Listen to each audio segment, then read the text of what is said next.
Le mardi 5 novembre, voici les titres du journal. Ce matin, au quartier Bololo, un accident de la circulation a fait 4 morts et des blessés. Le chauffeur a perdu le contrôle de l'engin et a terminé sa course en effectuant un tonneau. Les détails dans ce journal. Beaucoup de jeunes diplômés espèrent intégrer la fonction publique. À défaut, ils espèrent décrocher un emploi de qualité. Mais cela reste une source de chômage pour beaucoup d'entre eux. Est-il vraiment nécessaire de s'orienter vers un emploi bureau? Les éléments de réponse dans ce journal.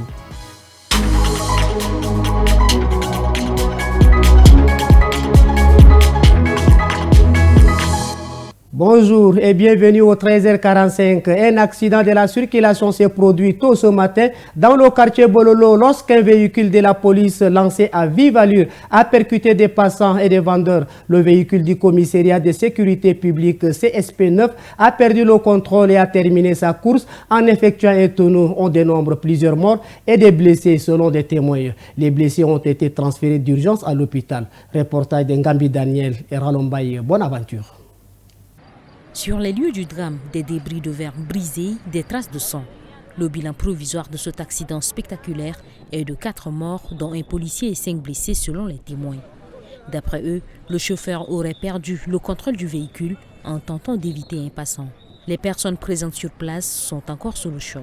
Je suis resté en haut là-bas, en train de faire la collection et depuis là-bas, je les ai vus là-bas, autre roue là, c'est en haut comme ça. Donc devant moi ici, je suis couru pour aller comme ça, ils sont venus prendre ma chaise. Elle est tombée là-bas, donc il y a certains qui sont laissés ici. Ils ont trouvé 3 morts ici, ils ont dit comme ça, 3 morts ici, le chauffeur a été sauvé. Pour l'instant, aucun bilan exact n'est donné. Les blessés, quant à eux, sont évacués d'urgence à l'hôpital central. Dans le cadre de la participation du Tchad à la COP qui aura lieu à Bakou en Azerbaïdjan du 11 au 22 novembre, le ministre de l'Environnement, de la Pêche et du Développement durable, Hassan Bokhet, a fait une déclaration ce lundi. Il a exposé les impacts du changement climatique sur le Tchad et souhaite que cette COP soit un moment de vérité pour le financement de l'action climatique. Le temps des promesses est révolu. Nous attendons des engagements concrets et des mécanismes de mise en œuvre efficaces, a-t-il déclaré. Le Tchad, qui contribue de manière minimale aux émissions mondiales de gaz à effet de serre, voit ses températures augmenter de 1,5 fois plus vite que la moyenne mondiale. Cette situation est inacceptable et appelle une réponse forte de la communauté internationale. Les médias ont un rôle crucial à jouer pour relayer ces enjeux et sensibiliser l'opinion publique nationale et internationale. Je vous invite à suivre de près nos activités pendant la COP29 et à porter la voix du Tchad au-delà de nos frontières. L'Organisation africaine de la propriété intellectuelle a ouvert en N'Djamena ce 4 novembre 2024 un atelier national sur le développement de la filière sémencière au Tchad. Cet atelier qui s'inscrit dans le cadre du projet de promotion et de protection des obtentions végétales vise à assurer le suivi des lignes directrices pour la création, la protection, la valorisation des nouvelles variétés végétales. Mbaïlassem Emmanuel. Cet atelier a pour objectif d'encourager les acteurs de la chaîne de valeur agricole et sémencière à créer un cadre national de dialogue en s'appuyant sur les recommandations de l'OAPI pour établir une politique nationale de valorisation des nouvelles variétés végétales. Ce cadre contribuera au développement de la filière sémencière et agricole au Tchad. Au cours de cet atelier, il sera notamment question de la présentation des lignes directrices de la filière sémencière adoptée en 2022 et de la définition des axes stratégiques prioritaires pour le développement du secteur au Tchad. Les attentes sont nombreuses, selon le ministre du Commerce et de l'Industrie. Les attentes sont grandes par rapport aux enjeux et défis à relever pour l'opérationnalisation de la politique sémencière qui, par ricochet, contribuera à assurer la sécurité alimentaire et nutritionnelle d'une population sans cesse croissante dans un contexte de réduction des terres cultivées et de changement climatique aux effets néfastes avérés. À noter que cet atelier réunit des décideurs nationaux des secteurs publics et privés, ainsi que des représentants des ministères en charge de l'agriculture, de l'industrie, du commerce et de la recherche, ainsi que des entreprises sémencières privées et des associations d'agriculteurs. Dans l'optique de décrocher un emploi de qualité, certains jeunes diplômés tchadiens se retrouvent au chômage. Ils espèrent intégrer la fonction publique, tandis que d'autres aspirent à travailler dans un bureau. Dès lors, est-il vraiment nécessaire pour un diplômé de s'orienter vers un emploi de bureau? Si on est diplômé, et on a tous les diplômes du monde, même là, il fallait se mettre résolument au travail, te battre un peu partout. Même si tu es un clanomane, même si tu embrasses ou encore tu entreprends le commerce, ça peut t'aider à t'en sortir de la vie sociale.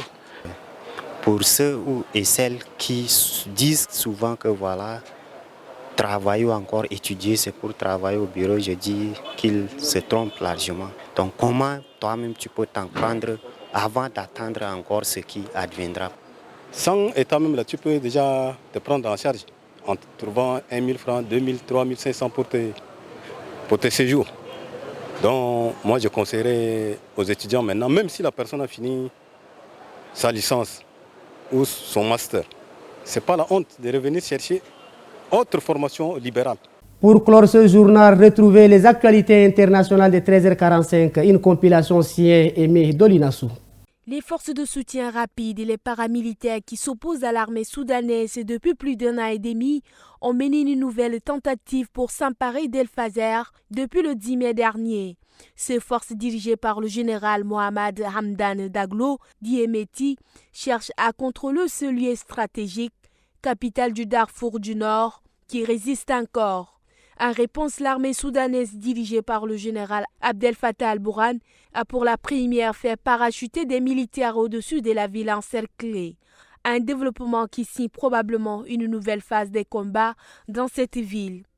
Autre chose, la question migratoire s'est largement imposée comme un thème de campagne pour ce scrutin du 5 novembre aux États-Unis, tant que pour la présidentielle que pour un certain nombre de référendums locaux qui lui sont consacrés. Si Donald Trump s'est illustré par la radicalité de ses propos, il a notamment déclaré vouloir mener à bien la plus grande opération d'expulsion nationale de l'histoire américaine, quitte à mobiliser l'armée. Kamala Harris prône également la fermeté dans l'accueil de populations d'origine étrangère. Et puis pour finir, plus de 3000 ménages ont trouvé refuge à l'hôpital général de Pinga, dans le territoire de Walikale, théâtre de nouvelles offensives lancées par le M23, rebelles soutenus par le Rwanda, dans l'est de la RDC. Cette structure sanitaire située dans la province du Nord Kivu réclame une aide humanitaire et un appel aux autorités en raison d'une rupture totale des médicaments et autres matériels. Ces ménages ont trouvé refuge dans des pavillons de l'hôpital et vivent dans des conditions déplorables sans aucune assistance. Il s'agit principalement des déplacés du groupement Kisamba, dont la cité de Pinga et des villages alentours, qui ont fui l'avancée des rebelles du M23 après des combats contre l'armée congolaise et ses soutiens Wazalendo. C'est tout pour ce journal d'information. Merci de votre fidélité. Tchad Info, c'est l'information en continu.